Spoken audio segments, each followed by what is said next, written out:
Let me tell you why you're here. I've seen things. Oh my god. Whoa, yeah! You don't stop and look around once in a while, you could miss it. Guaranteed to jack you up. Yo, what is going on, my dudes? It's your host, Lamarstaysweird, coming to you once again with another podcast. Now, I know it's been a second. I know my very first episode of the year was a reintroductions one, so that way newer listeners can kind of know what they're getting into. And I know it's taken me a minute to come out with this one, but things are going to be getting back to normal. We're going to be starting off with the episode I did promise you guys late last year that I'm going to be doing pretty much a double of The Shining and the sequel that followed up many years later, Dr. Sleep. Now, I'm not going to go too hard into The Shining because it is a movie that has been talked about endlessly. There's so much out there of people just talking about this movie, and rightfully so. There's so much to talk about when it comes to The Shining. Stanley Kubrick and his work with Jack Nicholson, Shelley Duvall, they absolutely killed it. And much respect and love to Shelley Duvall and any of her loved ones and friends. If you guys have been listening for a while, we did find out on one episode, I can't remember exactly, it slipped my mind as I was trying to remember, but yeah, I remember finding out that she passed away. I believe my girlfriend texted me while I was in the middle of recording an episode, and I kept it in because it was like a genuine like shock that like, wow, like she passed away, and that's such a shame. And I absolutely love her work in The Shining. I know it's questionable to some people, but I love everything about it. There's a charm, and she always seemed incredibly sweet. So much love and respect to Shelley Duvall, and definitely gonna miss her, man. That's pretty messed up. The Shining is really up there in horror movies that I love. I have like quite a bit of merch from the movie itself. I have this shirt that was gifted to me as like a Christmas gift, and I have like 2 pairs of the Vans collaborations that they had. I'll have pictures up somewhere if you guys are watching this. Incredible shoes, great. I love them so much. They're fantastic. I have this amazing sweater I believe my girlfriend got me. I can't remember where the fuck she got it. Gorgeous sweater, same type of yellow and everything. Absolutely love it. Can't wear it with everything, and unfortunately, because I live in Florida, I don't always have the time to wear it because of the weather, so it sucks. I'm a person that loves layers, and Florida is just not the fucking place for that, sadly. So I kind of just gotta try to wear it once in a blue moon, but when I do, man, I fucking love it. I love it so much. Now, I know I have a bit of this dramatic lighting going on, but honestly, I just did not feel like turning on my little ring light right there, and I was like, you know what, it kind of set the mood, because both movies are kind of dark movies, but they're incredible long watches. There's some slow burns, definitely. These are some long movies, man, but that's kind of why I got this going on. Like, you know what? I'm kind of feeling this dark, eerie vibe that I got going on. I hope that doesn't like kind of throw anybody off if they're watching the videos or anything. But if you're listening, I mean, hey, it's not going to affect you one bit. But just know it's a little dark in here, and I kind of dig it. But just for some comparisons' sake, I do want to get into some of the stats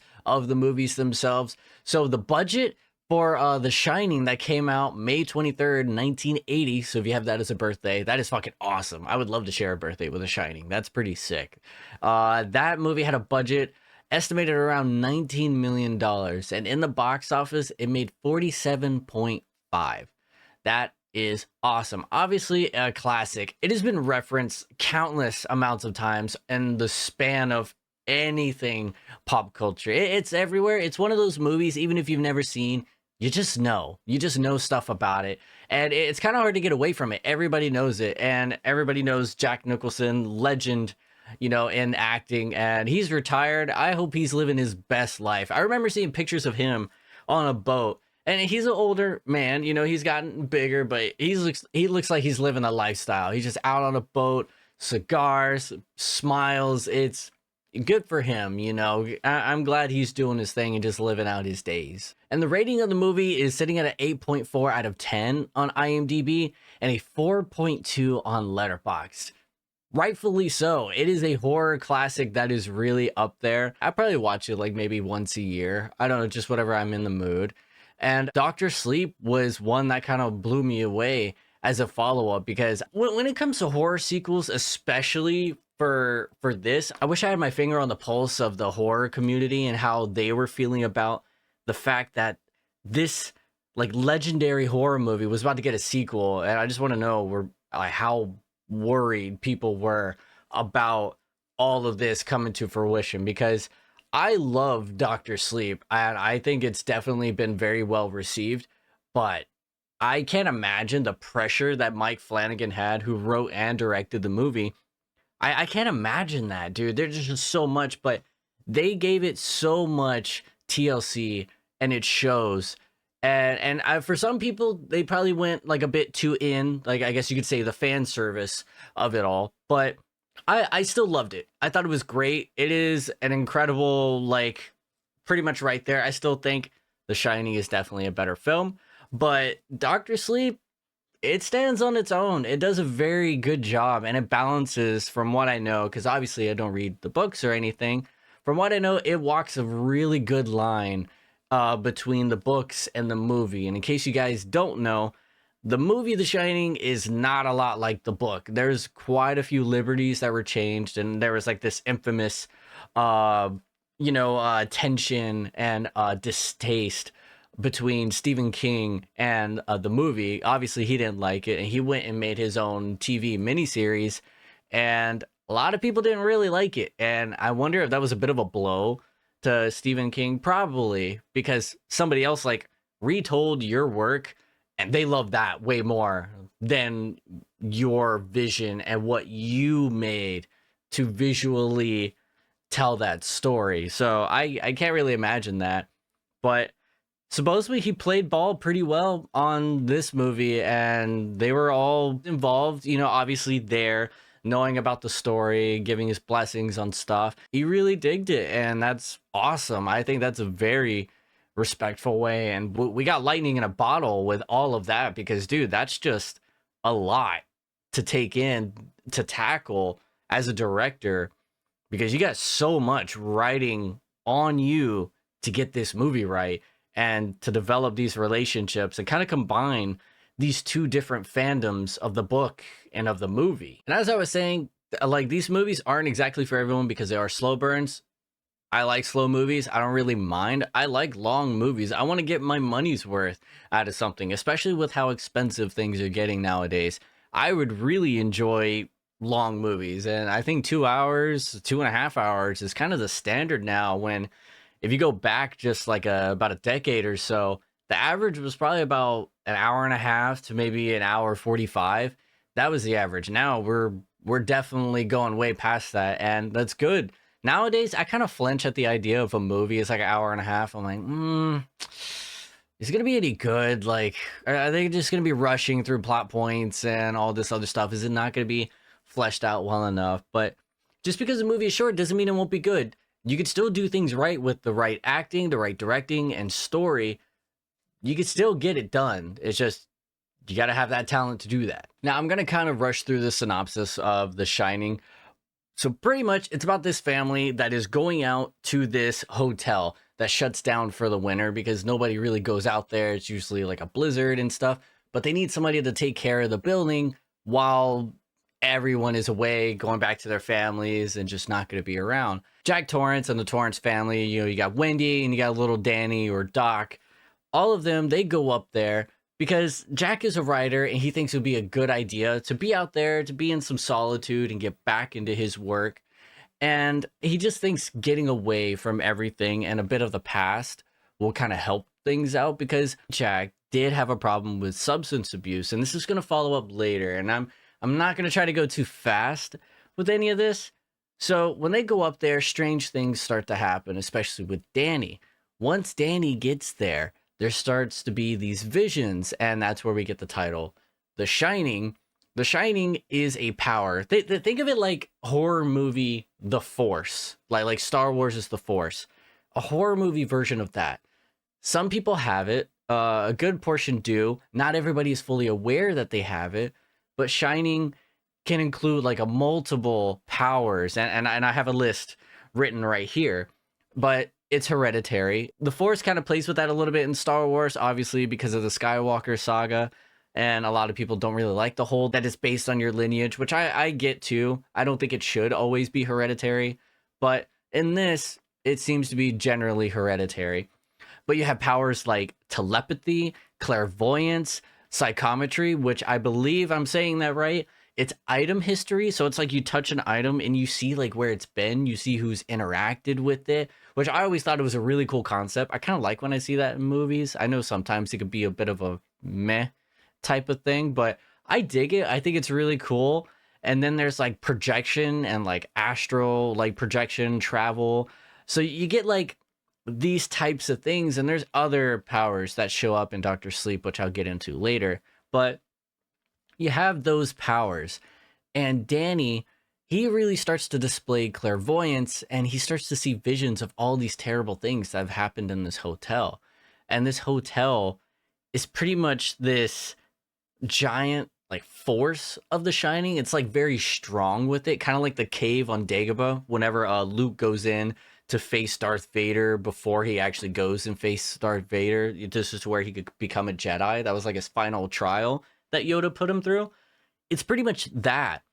And it starts to have an effect on everyone, and you start to pick up that Jack, supposedly he's been doing fine. He's been clean. He hasn't been drinking, so he's been very well. But when he gets there, he starts to act differently and behave differently. And it's because he too starts to see these things as well. But he wasn't aware that he had the shine. He's just noticing these things, and he tries to numb all those feelings and those visions with alcohol, because that's what it does, is kind of suppresses it.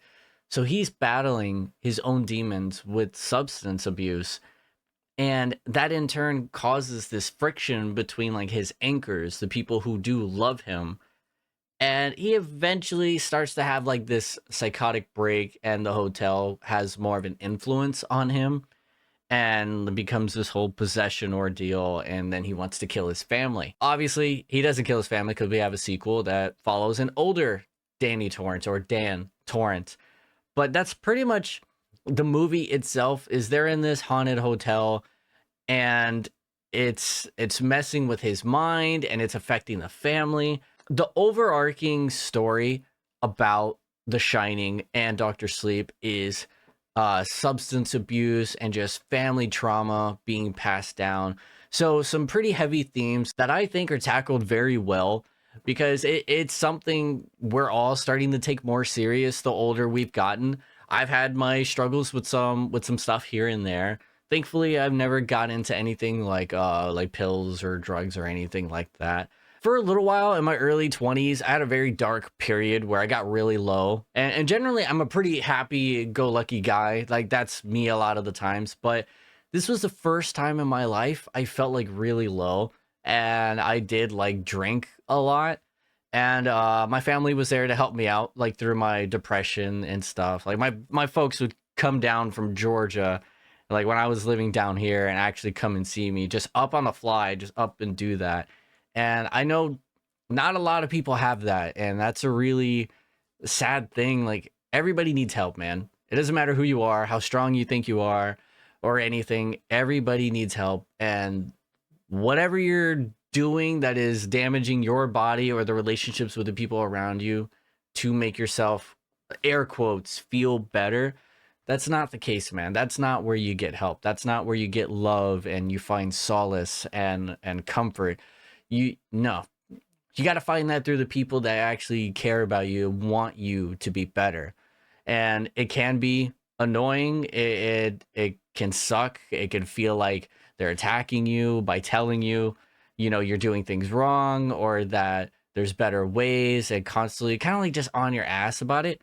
It's not a bad thing. It's really not. They want the best for you, but you can take a camel to water, but you can't make it drink. It's just how it is. Unfortunately, you got to make that decision to want to get better.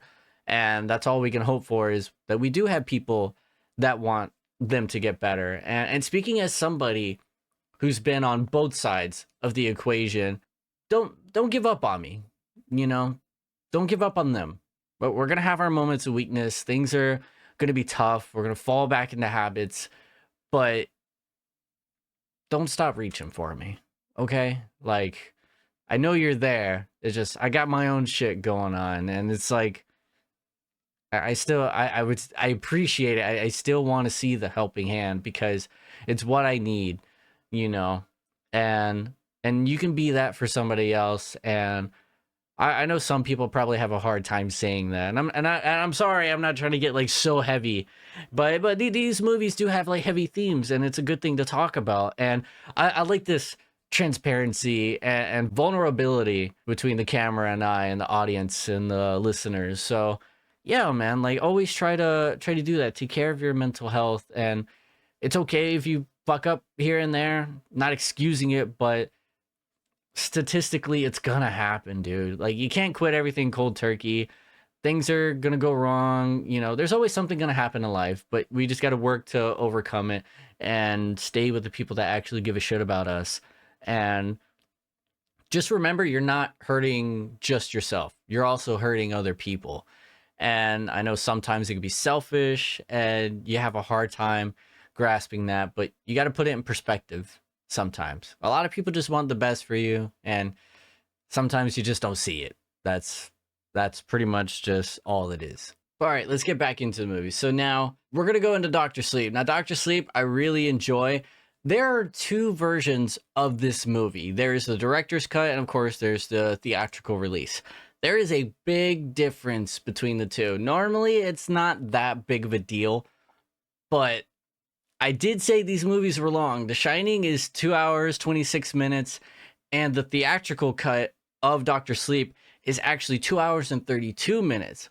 But the director's cut is 3 hours long, so you get an extra 30 minutes. That is awesome, and it adds a lot. I think that is the definitive one that you should watch, because it adds more to the villains of this. There's more depth to them. You enjoy their scenes a lot more. They're a little more fleshed out. You begin to enjoy it. And I've seen the movie maybe, I think now recently would be my third time. I think this was my first time watching the director's cut, and I was like, wow, I don't remember all these characters being in this much. And there were some scenes that were definitely extended, and like one crucial murder scene going on in there that was not as graphic, and it was like, wow, dude, it's kind of like I fell in love with the movie all over again. It's like, wow, this is a really good movie, man. Like, I can't believe I haven't seen this more. And it's because it's the director's cut, and I watched a video on YouTube about the cut comparisons and what's different. It's like, wow, there's quite a bit. But you get a lot more of the villains, which is very important to this story, because the villains are like, the villain group is pretty damn good. But yeah, long movie. I know it's not for everybody, but 3 hours, I think it's worth it. As long as I got a really good movie, I don't give two shits. Just give me something good and worth my time. But I'm a big Ewan McGregor fan. Love him as Obi-Wan, but I'm not just some heathen. I know the legacy that is Ewan McGregor. I love when he pops up, and I have like two other really good movies I enjoy seeing him in. He played Renton in Trainspotting. Dope movie. I never saw the sequel, so if anybody's seen that, please let me know.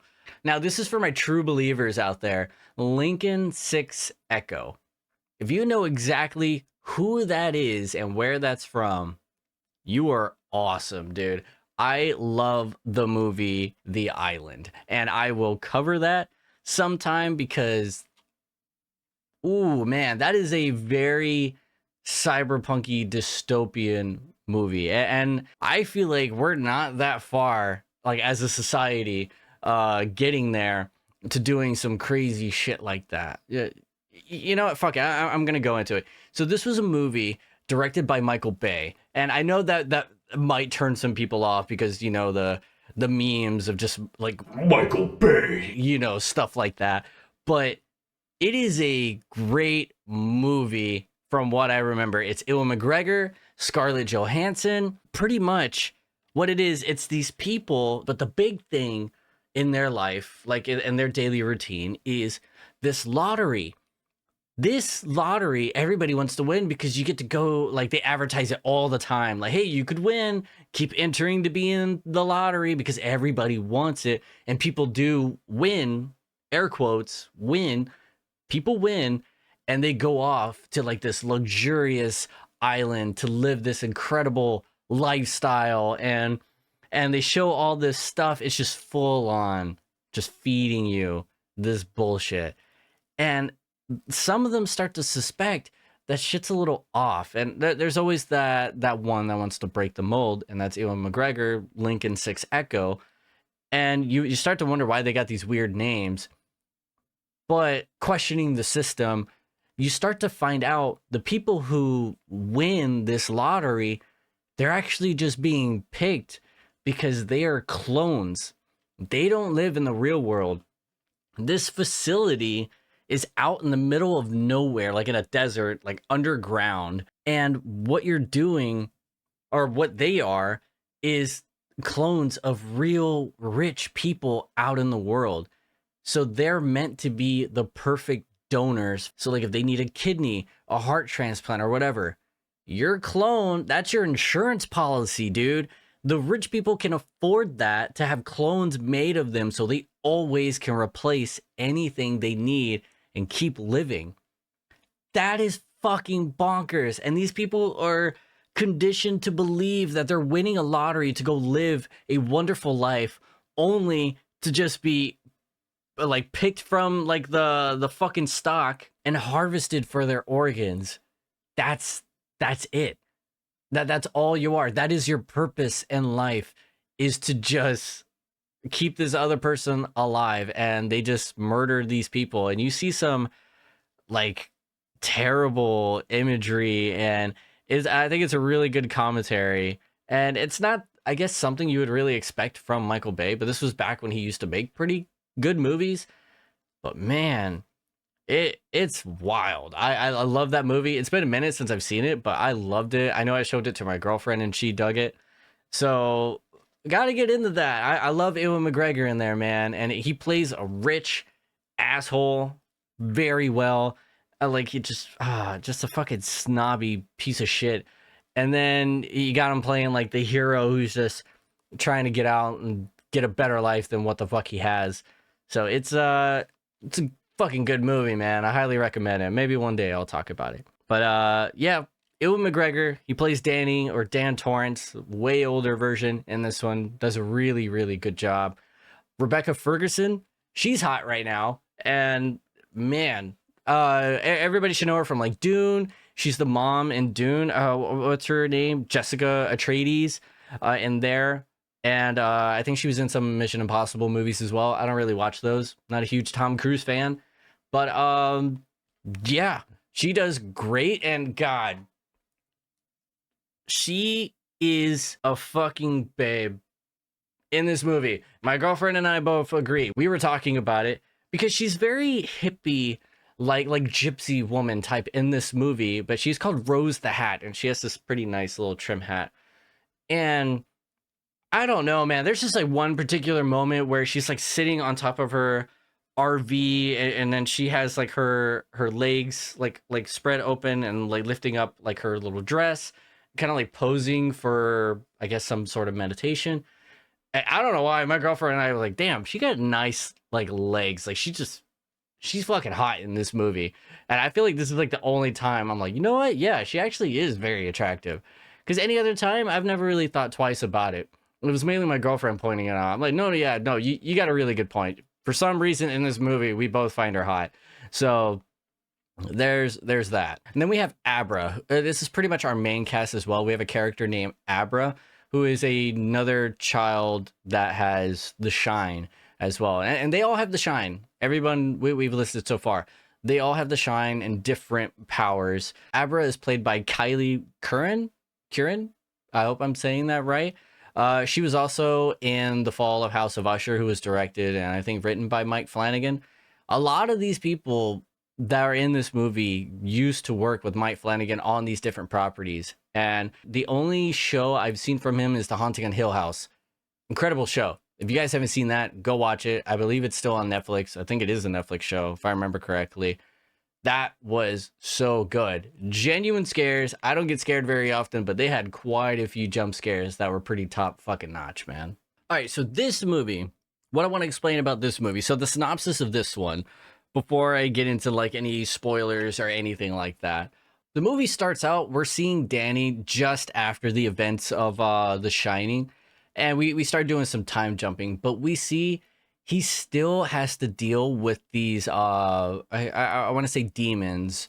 I want to call it demons, but he's still dealing with these visions from the Overlook Hotel, which is where everything took place, and you know, the death of his dad. And we do have a character, Dick Hallorann, that I didn't really mention before from The Shining. He was pretty much the one that explained what the Shine was and gave it a name to Danny Torrance. They were able to communicate like telepathically. So in that movie, whenever they show up to the Overlook Hotel, Dick immediately clocks it and starts talking to Danny, and they're able to communicate with one another. And as he got older, well, spoiler, not really spoiler, but Dick dies in The Shining. But his spirit is still able to visit Dan when he gets older, and he tries to course correct him and still explain how the world is with people that shine. You get a look into the afterlife of what it's like. He talks about how painful it is to actually make himself known and to visit. That is a painful experience, and he eventually does like stop and like move on with his life, you know, completely to the afterlife.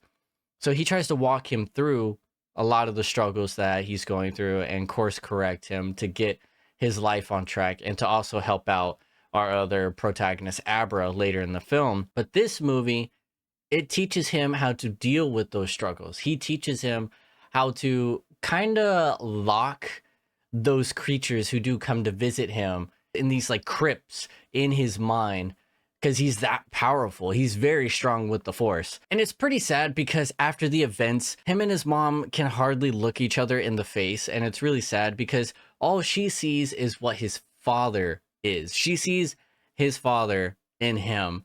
And I know that's definitely something people deal with all the time. Unfortunately, some children get mistreated because of such a thing, and it's really terrible, but they sometimes get that type of stuff taken out on them. And she couldn't help it. She loved him. She didn't mistreat him or anything, but they do talk about how she could hardly look him in the eyes sometimes, and at least not for long. And you do get to see that in the beginning of the film. And one thing I want to get on, the casting, I love this right now. This was awesome. It's not something I think I would have enjoyed, but I think we should start doing more often than actually just trying to digitally recreate everyone. So in this movie, they just recast the younger versions of everybody. So we got the Wendy, who's supposed to be around the same age of when everything was going on. They do recreate plenty of shots from the original The Shining, and they do a fantastic job. Everything looks good. The actors look good. The lady who plays Wendy in this one, I don't know her name, but she sounds so much like Shelley Duvall. It is incredible. I love it. And we do get somebody who does play. Now, this is going to be spoiler, so if you don't want to know, I guess like we'll get into the spoilery section now. But we do see Jack Torrance again, because we do eventually go back to the Overlook Hotel. I'll explain how we do all that. They do get somebody to replace him. I think he does a pretty good job. Obviously, massive shoes to fill when it comes to, you know, Jack Nicholson. But they did a really good job. And I liked that we kind of just casted different people to play these characters. No problem. I would rather have that than you trying to de-age everyone and all their faces look weird and shit like that. Like, no, I'm fine. They did a great job. Mike Flanagan, like I said, he gave this thing a lot of TLC and it shows. And I know he just had a blast recreating all the sets and, or, you know, reusing original footage and blending it and changing it a bit to kind of fit what's going on now. So much love was put into this. It's very obvious and you have to respect it. But we do some fast forwarding a bit and we get to see Dan has gone down the same path as his dad. He's tired of all the visions and he doesn't like the Shine. He doesn't like using it or, you know, uncontrollably, you know, using it, because you still are at the influence of others, because people could just talk to you if they're aware they have the shining. So after battling all these different things that come and visit him from his trauma at the Overlook Hotel, he locks everything away. So pretty much building up all his stuff, keeping everything on the inside. And he starts to struggle with substance abuse as well, just like his dad. After one really bad time, he decides, you know what? I'm gonna fucking hoof it. I'm gonna take a bus. I'm just gonna go somewhere random. I want to start over. And he does. He starts over. He meets somebody who completely understands his struggle, who's been in the same thing, and he gets him on the right track.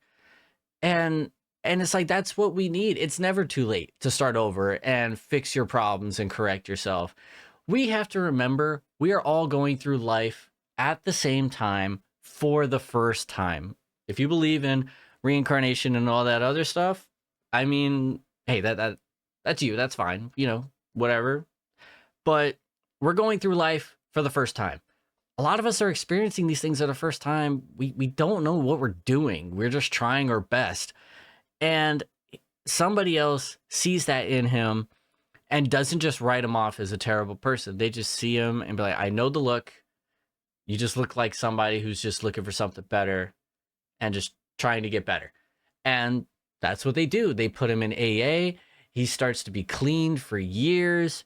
He almost has a slip up, but immediately goes to, I guess, like his sponsor, I guess you want to call him that, goes to him, and he's open about it. Like middle of the night, he's like, yeah, come in, you know, we'll talk. And he gets right a couple years later, and he's able to connect with this one person, Abra, who is very strong in the Force as well, like, you know, the Shine. She's able to communicate with him because he's kind of like in her general radio vicinity, like town's not too far over. And she communicates with him telepathically, but he doesn't reciprocate. But he hears, and he kind of responds because he has this chalk wall in the room that he rents. So he just writes on that saying hi. And they develop this relationship from this penmanship from whenever she's really young, like a child, and showing off these powers to her parents and obviously scaring her parents. And going forward to when she's a teenager, they still have this and they're familiar with each other. And all at the same time, while this is going down, there's this group that is called the True Knot, who is made up of a good handful of people that do shine as well. They're pretty much like energy vampires. And I saw people pretty much saying this movie is like Monsters Incorporated because they're feeding off of like the fear and scream of kids and shit like that. But Rose the Hat is the leader of this group, and what they do, they go around and start prolonging their life, and they hunt down people who have the shine, mainly children, because it's stronger in them, like it's pure, and they kind of bleed them for it. So it's kind of like they instill more fear and they collect it to prolong their life. It keeps them young, and they're able to live like hundreds of years. And they do drop hints for a lot of the characters in that group that they've been around and they're people of legend, of all these different things. It's very good dialogue and an amazing eulogy from Rebecca Ferguson to one of her characters who is passing away because of his very old age, because he's been around, I think, the longest out of all of them. And they're having a hard time and trying to be desperate because the shine out there is getting weaker. The steam, what they call it, that's what they collect from these people. And they have a tracker to where they can find these people and, you know, take some of the steam. His name is Crow Daddy. And he starts telling Rose, it's getting weaker out there. It's getting harder for me to find steam out there because there's just not enough to go around. And it's getting suppressed by all these different things. They chalk it up to like Netflix and cell phones, which is kind of funny. But it's getting harder for them. So eventually they're gonna like cycle out and die, which is pretty much them just passing on to the next life, because I think they're just far beyond dead. They're basically not even human anymore. And whenever they do come across some people they turn because of their abilities. Like they turn this one chick who they've been tracking. Turns out what she does, she's able to push people. So she like whispers to them and she could make them do anything. And her big thing was hunting down pedos and getting them to, I guess, give up money. She was just stealing from them, robbing them, but then also like giving them marks on their faces. And she plants this story in their head that anytime, kind of like a trigger, that anytime they see their scar in a reflection, they blurt out, I guess, like these terrible things that they've done. So any and every time, and it's a vision of a snake, they'll never remember her. She just says, you'll remember a snake that bit you in the face. And so she just makes her nicks right there, no reaction. They're just in a deep sleep, robs them. So she's a girly boss. She's doing her thing. I kind of respect it. I got nothing wrong with that. So they find her, see she's powerful, and they turn her. They make her part of the group. And they want to find more people. And Abra picks up on this whenever one day they actually stumble across this one kid who's playing baseball. And man, the baseball kid, holy shit, that scene.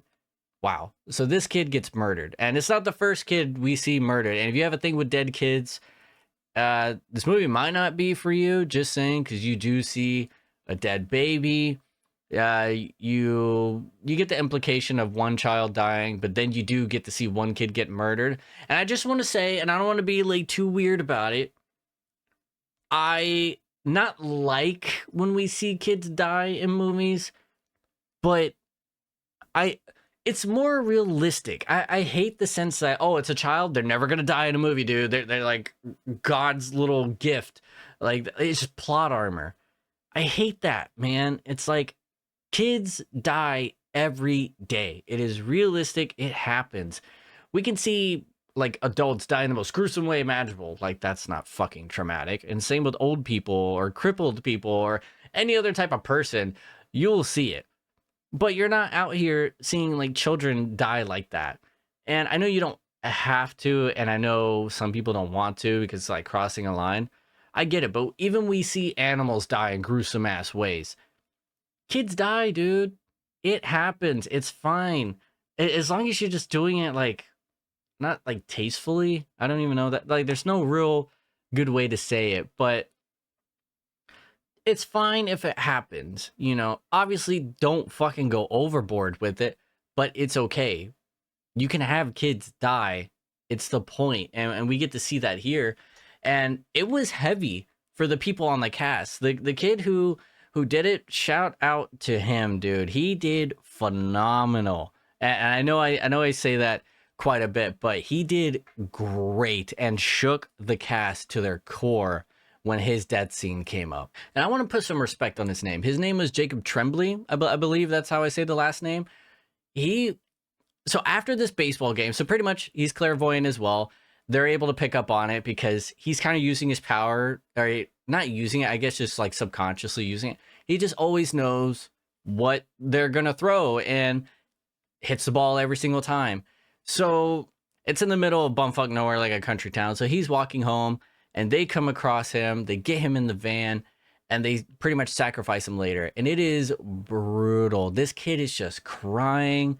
There's like blood, and they do not hold back. Rebecca Ferguson, Rose the Hat, she was going in. She just says straight up, like, yeah, we're going to kill you. Like, we're going to make you hurt. The screams, it just makes it even sweeter. She's just saying all these things. She's just getting every little bit out of this kid, and it's gruesome. And it was a tough watch, not gonna lie, but it was a great performance. It was very well done, and it gets the point across. These are terrible and very threatening people. Like, there's stakes in this because they're out here killing kids, you know. It doesn't matter if you got the shine, they're coming after you. That's all they want. They just want to prolong their life at the cost of anything. But while they were filming those scenes, like, people had to walk away because he's getting like crowded by these people who are just feeding off of his steam, and they're just bleeding him on the ground.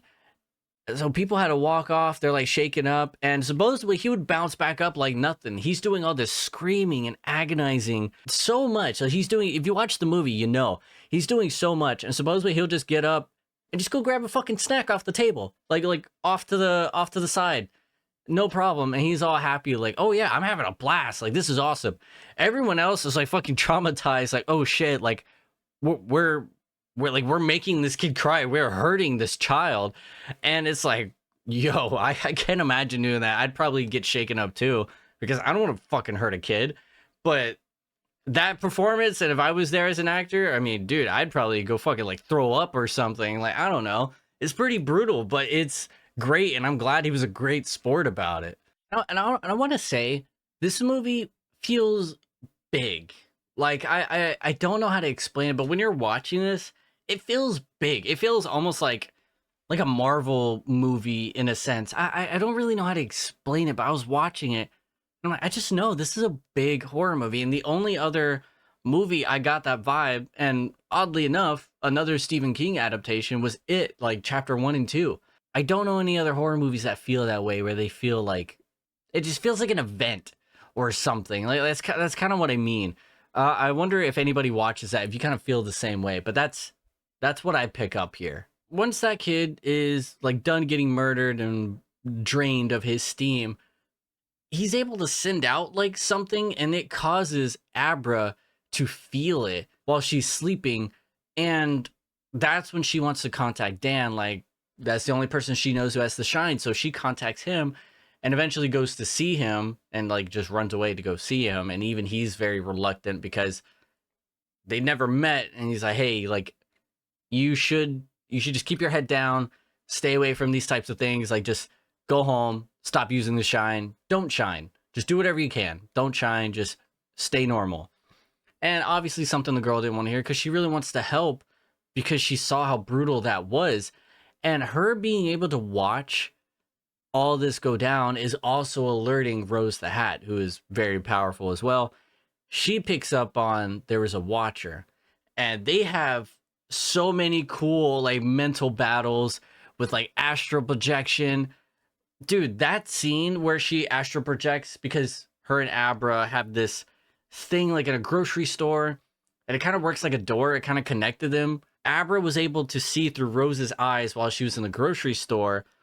And then Rose was able to pick up on it, like, hey, somebody's in my fucking head. I have a shadow. And is able to like knock themselves away. And she realizes how powerful she is, and that they need her, because that's a lot of steam right there. She's very powerful. So they want her. And in doing so, that eventually leads to Dan, who they see as like, oh, you're like the big deal. Like we need you. So it becomes them wanting them because of how much steam they have. And so they gotta protect each other and go against them and start killing all them. They set up traps. They're able to jump into each other's heads. So Rose does this astral projection after finding out where she lives, finds her, and is trying to get into her mind to look at her memories, and then completely gets booby trapped and this whole nightmare sequence, and losing parts of her hand because she's trying to access these memories. And like, it looks like these file cabinets, but all a trap by Abra. And she starts doing some creepy shit and freaks out Rose. And at the same time, Abra pops into Rose's head and starts going through all her stuff and learns more about her. So it becomes a whole thing.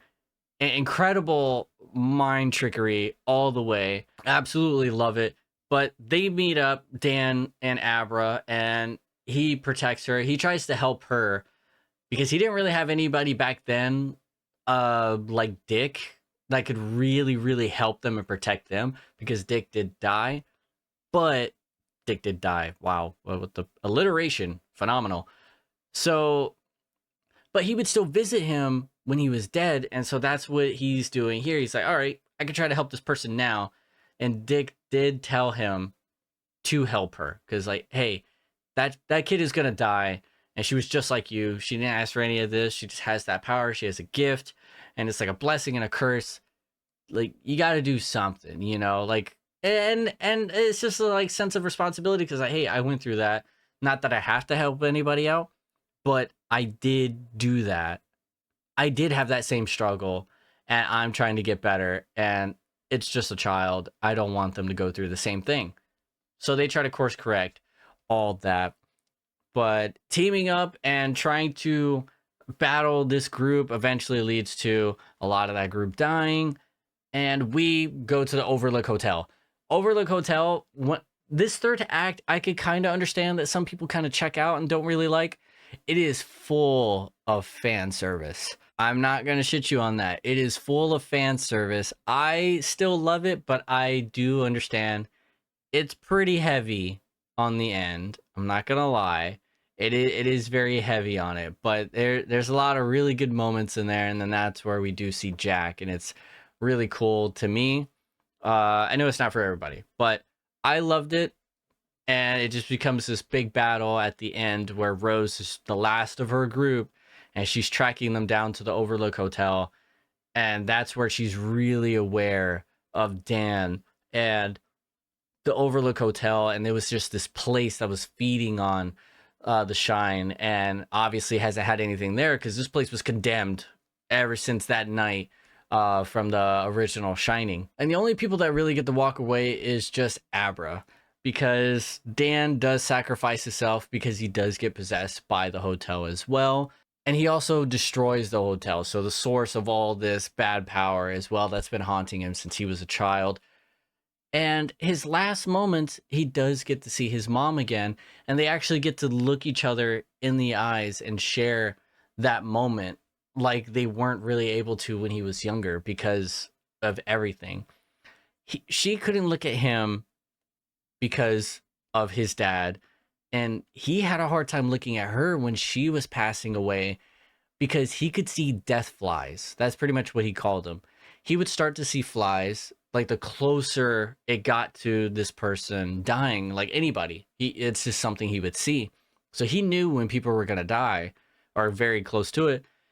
And he talks about with his dad while at the bar recreating that iconic scene back in the original Shining, where Jack does actually go back to drinking. And so this time his dad is the bartender who's talking as if he's not his dad, but then eventually it does slip a little bit. And that's where he reveals that towards the end of his mother's life, he saw her surrounded by black flies and he just couldn't look at her.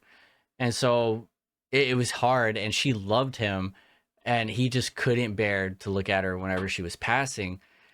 And so it's a nice moment that they both get to have that while they're both passing to the after. And this movie does a good job of kind of giving you that weird vibe of like, fuck, what is death actually like? Because whenever Dan is actually trying to get his life together, he does start to work in hospice. And that's where he gets the name Dr. Sleep, and, you know, the title of the movie is because while he's working there, there's this cat called Azzy, which is short for Azrael, which I believe is like an angel of death. And this cat goes around and visits patients.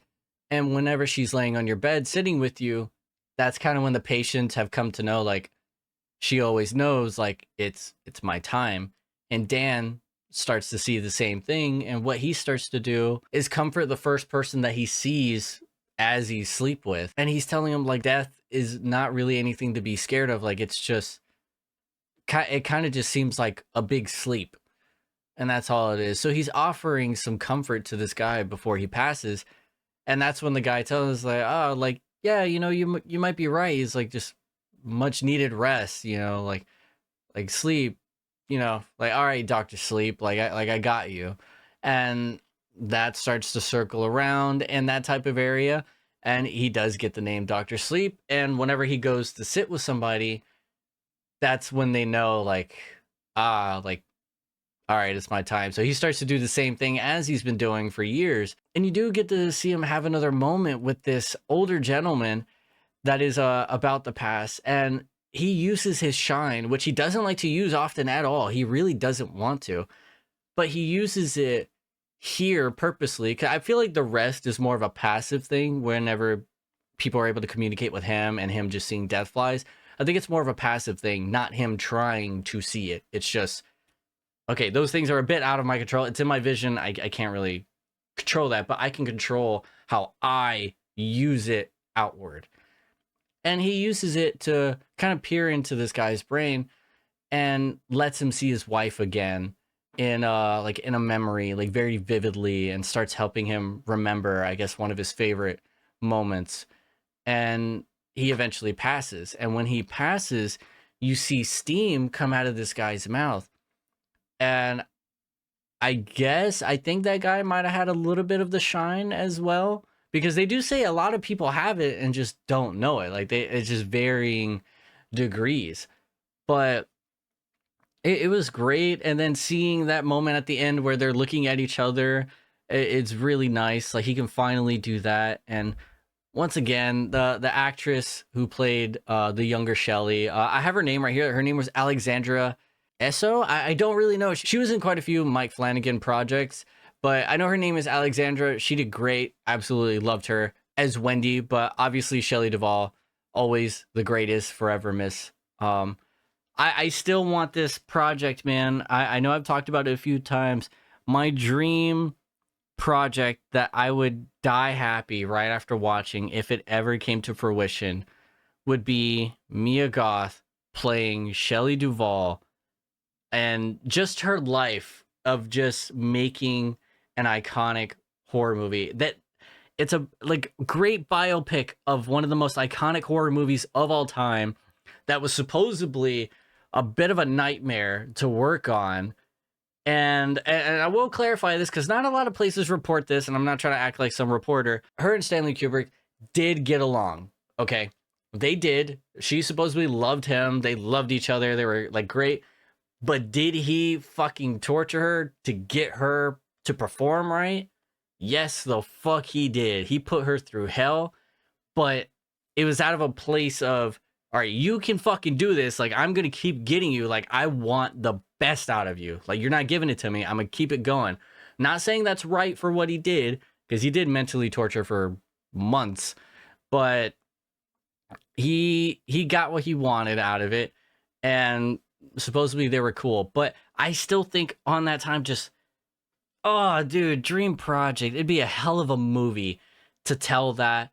And obviously they'd probably dramatize it a little bit, but you could work with it. I think it's possible, because I'm positive she was probably going through a bunch of other stuff through that. I know they can easily talk about Hollywood and just what it means to be an actor, the struggles you got going on, like the pressure. That there's so much they could do, and that's just my dream like project I would love to see happen one day. I don't think it ever will, but I stand by it. I know there's a decent, a little community out there that is on the same page with me as well. So I would really love to see that. This movie is so great. I absolutely love it. If you love The Shining, I think you will love it. It's up there, man. It really is. Do I think it surpasses The Shining? No. But it does a very good job holding its own. And I love Ewan McGregor. Having Ewan McGregor in this is pretty awesome in and of itself, because I'm a huge Star Wars fan. I think it did its job, and I love that. I love Mike Flanagan for that. He did great, and I'm curious to see what else he will do in the future. I got to watch more of his projects. He definitely earned my respect here. And I do have a poster of Dr. Sleep. I went and collected it back when I worked at the movie theater. I just haven't hung it up yet, but I have it. And I wish I could get it signed by Mike Flanagan, because he's going to MegaCon, which is happening shortly after I'm posting this, most likely.